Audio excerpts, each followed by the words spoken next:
இனிமையான நண்பர்களே, அன்பு நெஞ்சங்களே, அனைவருக்கும் வணக்கம்.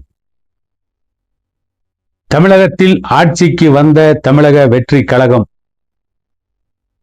அவர்கள் கூட்டணியில் விடுதலை சிறுத்தைகள் கட்சியை இணைத்தார்கள்.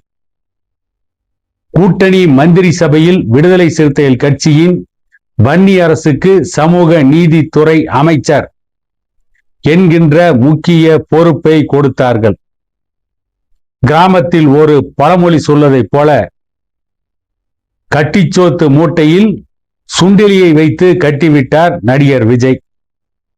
இன்றைக்கு அந்த பிரச்சனையை நடிகர் விஜய் சந்திக்க வேண்டிய அளவிற்கு தள்ளப்பட்டிருக்கிறார். நடிகர் விஜய்க்கும் விடுதலை சிறுத்தைகள் கட்சியின் அமைச்சர் வன்னியரசுவுக்கும் கருத்து முரண்பாடு ஏற்பட்டிருக்கிறது. நடிகர் விஜயின் அமைச்சரவையில் இதுதான் முதல் கருத்து முரண்பாடாக இருக்கும் என்று நான் நினைக்கிறேன். என்னவென்று கேட்டால், வன்னியரசு அமைச்சராக பொறுப்பேற்றது முதல், அமைச்சராக பொறுப்பேற்றவுடன் அவர் கொடுத்த பேட்டியே ஆணவ படுகொலையை தடுப்பதற்கு, ஆணவ படுகொலைக்கு எதிராக கடுமையான சட்டத்தை கொண்டு வர முயற்சி செய்வோம் என்று சொன்னார். இப்பொழுது மயிலாடுதுறையில் ஏற்பட்ட ஒரு சம்பவம், ஒரு 16 வயது நிரம்பிய மாணவிக்கு ஏற்பட்ட கொடுமை. அந்த மாணவி வன்னியர் சமூகத்தை சார்ந்தவர். அந்த 18 வயது வாலிபர் தலித் சமூகத்தை சார்ந்தவர். அவர்கள் இருவரும் இறந்த சம்பவத்தில் அந்த தலித் சமூகத்தை சார்ந்தவர் இறந்ததை ஆணவ படுகொலை என்று தமிழ்நாடு முழுவதும் விசிகாவை சார்ந்தவர்கள் பிரச்சாரம் செய்தார்கள். நான் என்ன கேட்கிறேன், 16 வயது நிரம்பிய ஒரு மாணவியை காதலிக்கலாமா?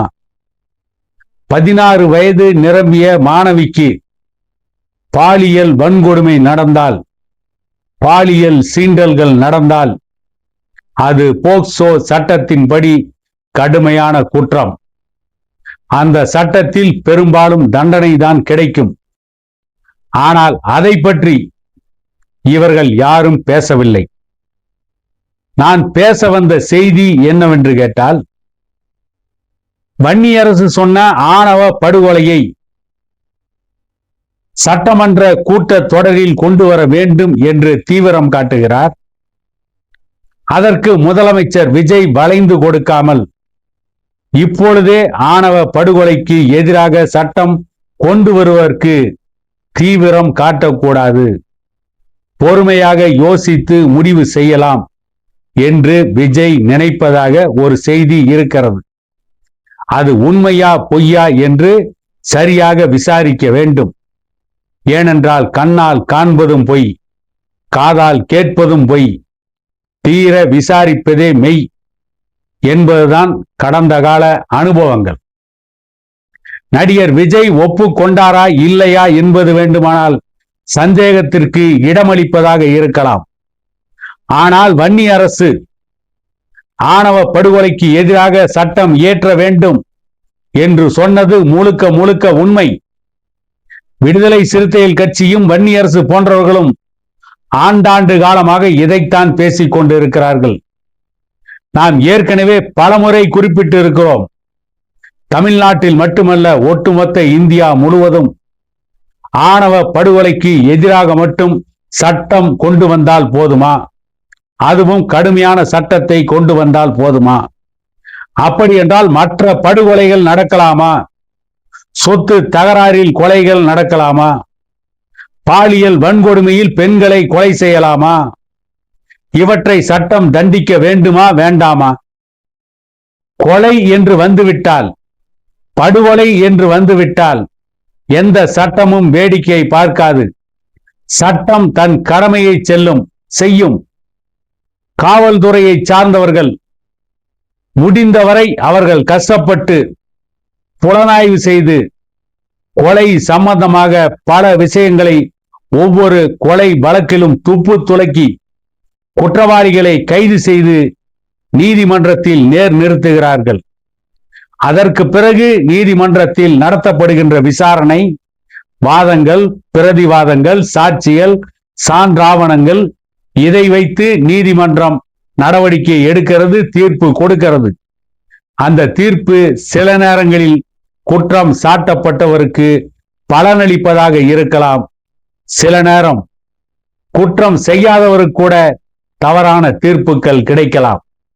இது அந்த நீதிமன்றத்தில் சமர்ப்பிக்கப்படும் வாதங்கள், சாட்சிகள், சான்றாவணங்கள் இவைதான் தீர்மானிக்கிறது. இப்படிப்பட்ட சூழ்நிலையில் ஆணவ படுகொலைக்கு மட்டும் தனி சட்டம் கொண்டு வர வேண்டும் என்று வன்னியரசு போன்றவர்கள் வலியுறுத்துவதன் பின்னால் ஒரு மிகப்பெரிய அரசியல் சதி இருக்கிறது. என்னவென்று கேட்டால், இந்த சின்னஞ்சிறு வயதில் காதல், அதில் ஈடுபடுகின்ற அந்த இளைஞர்கள் தப்பித்துக் கொள்வதற்கு வழி இருக்கிறது. அவர்கள் தவறு செய்தாலும் அவர்களை யாரும் தட்டி கேட்க முடியாது.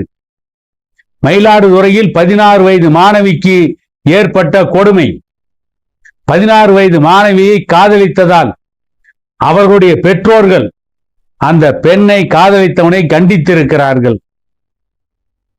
கண்டித்த ஒரே காரணத்தால் அந்த 18 வயது இளைஞர் தலித் சமூகத்தை சார்ந்தவர் தற்கொலை செய்து கொண்டாரா, கொலை செய்யப்பட்டாரா என்று இன்னும் புலன் விசாரணையில் முடிவாகவில்லை. அவர் ஒருவேளை தற்கொலை செய்திருந்தால் கூட அதையும் ஆணவ படுகொலையில் சேர்க்க வேண்டும் என்று துடிக்கிறார்கள். 2012ஆம் ஆண்டு தருமபுரியில் நாடக காதலில் இளவரசன் ஈடுபட்டு கடைசியில் அந்த பெண் திவ்யா இளவரசனை விட்டு விலகி அவரிடமிருந்து பிரிந்து தாய் தந்தையரிடம் சென்று சேர்ந்து விட்டார். திவ்யா அவருடைய பெற்றோரை நோக்கி செல்வதற்கு முன்பே அவருடைய தந்தை அவமானம் தாங்க முடியாமல் தற்கொலை செய்து கொண்டார். அந்த பாவப்பட்ட தந்தையை பற்றி இன்று வரை யாரும் பேசவில்லை. ஆனால் இளவரசன் தண்டவாளத்தில் போய் தற்கொலை செய்து கொண்டார். ரயிலில் அவராகவே அடிபட்டு தற்கொலை செய்து கொண்டார். அது சம்பந்தமான போஸ்ட்மார்டம் அறிக்கை, மெடிக்கல் ரிப்போர்ட் அனைத்தும் ஆணித்தரமாக இருக்கிறது. நீதிமன்றமே இளவரசனுடைய மரணம் தற்கொலை என்று திட்டவட்டமாக அறிவித்துவிட்டது. ஆனால் இன்று வரை வன்னியரசு போன்றவர்கள் இளவரசன் மரணத்தை ஆணவ படுகொலை என்றுதான் பிரச்சாரம் செய்து கொண்டிருக்கிறார்கள். இவர்கள் ஆணவ படுகொலைக்கு எதிராக சட்டம் ஏன் கொண்டு வர வேண்டும் என்பதற்கு காரணம் இப்பொழுது எல்லோருக்கும் புரிந்திருக்கிறது. தருமபுரி சம்பவத்தில் தற்கொலை செய்து கொண்ட இளவரசன் மரணத்தை கூட ஆணவ படுகொலையாக பதிவு செய்ய வேண்டும்.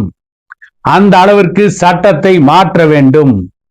அப்பாவிகள் சிக்கிக் கொண்டு சீரழிய வேண்டும் என்ற திட்டத்தில் தான் ஆணவ படுகொலைக்கு எதிராக கடுமையான சட்டத்தை கொண்டு வர வேண்டும் என்று வன்னியரசு போன்றவர்கள் கோரிக்கை வைக்கிறார்கள். இன்றைக்கு அதிகாரத்தின் மையத்திற்கு அவர்கள் வந்துவிட்ட பிறகு, சமூக நீதித்துறை அமைச்சராக வன்னியரசு பொறுப்பேற்றதற்கு பிறகு இவர்களுடைய நீண்ட நாள் எண்ணத்தை நிறைவேற்றிவிட வேண்டும் என்று துடியாய் துடிக்கிறார்கள்.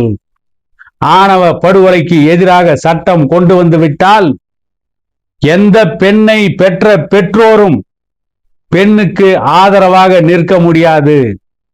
எந்த பெண்ணை பெற்ற பெற்றோரும் பெண் எப்படி போனாலும் பரவாயில்லை, தன்னை தற்காத்து கொண்டால் போதும், தான் சிறைக்கு சென்றுவிடக் கூடாது என்று அந்த பெற்றோர்கள் வாழ்நாளெல்லாம் கலங்கி கண்ணீர் விட்டு காயப்பட்டு கஷ்டப்பட்டு கடைசியில் அவர்கள் மனம் ஊனமடைந்து நடைப்பிணமாக வாழ வேண்டும் என்று வன்னியரசு போன்றவர்கள் தீர்மானித்து விட்டார்கள்.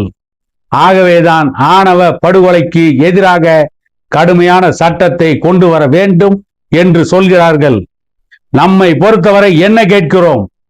எந்த கொலையாக இருந்தாலும் சரி, அந்த கொலைக்கு எதிராக, அந்த குற்ற நடவடிக்கைக்கு எதிராக ஒரே சட்டங்களை கடுமையாக கொண்டு வர வேண்டும். அதுதான் கொலைக்கு எதிரான சரியான தீர்வாக இருக்கும் என கூறிக்கொண்டு மீண்டும் ஒரு காணொளியில் உங்களை சந்திக்கும் வரை உங்களிடமிருந்து விடைபெறுவது உங்கள் எடப்பாடி துரைசாமி.